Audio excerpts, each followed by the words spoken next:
Dilnir Batillard est la fille aînée de sa famille. Son père est devenu invalide après un accident de la route et sa mère les a quittés après avoir divorcé. Ses deux jeunes sœurs, l'une encore à l'école et l'autre qui vient de commencer à travailler, sont incapables de subvenir aux besoins de la famille.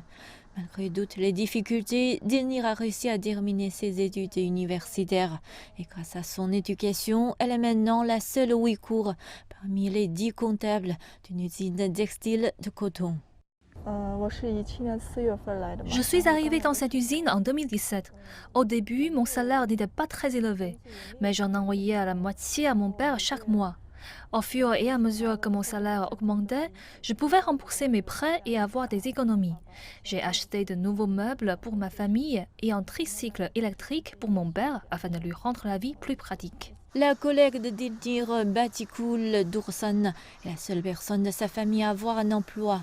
Sa belle-mère est alitée en raison d'un diabète sévère depuis des années et son mari doit rester à la maison pour prendre soin d'elle.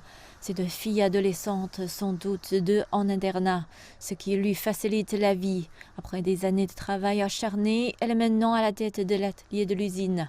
Et en 2016, elle a été nommée ouvrière modèle nationale dans l'industrie textile. En 2016, j'ai formé les nouveaux employés. Je leur ai appris à utiliser les machines en toute sécurité. J'ai très bien travaillé à l'usine, alors j'ai reçu un prix.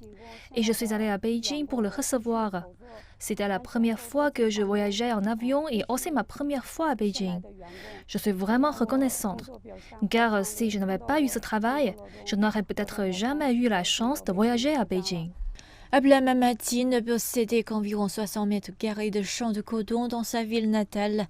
Et le revenu annuel de la culture du coton ne pouvait pas subvenir aux besoins de sa famille de 7 personnes. Il est donc venu à Aksu à la recherche d'un meilleur emploi. Maintenant, Abla a une fille de 4 ans et il vient d'acheter une maison dans le centre-ville d'Aksu avec un remboursement mensuel de 1600 yuan, soit environ $240. J'ai rencontré ma femme un an après mon arrivée à l'usine. Nous travaillons tous les deux ici et nous pouvons gagner plus de 10 000 yuan par mois.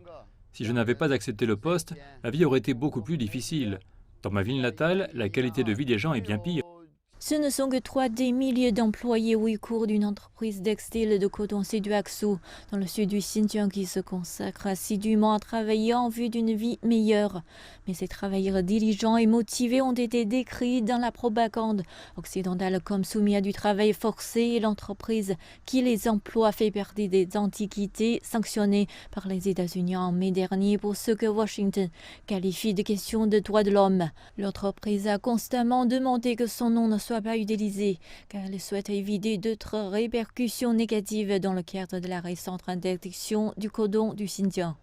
Un cadre supérieur a déclaré que la société avait subi des pertes importantes après les sanctions de l'année dernière.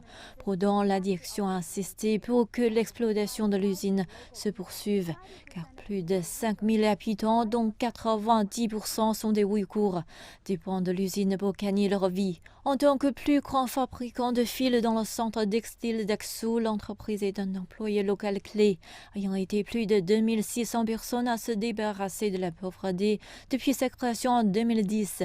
Les produits de la société étaient autrefois exportés aux États-Unis et en Europe, mais ils ont maintenant été redirigés vers le marché intérieur. Mais même pendant les moments les plus difficiles après les sanctions, les travailleurs affirment que leurs dirigeants ont veillé à ce qu'il n'y ait pas de réduction de salaire ou de bonus.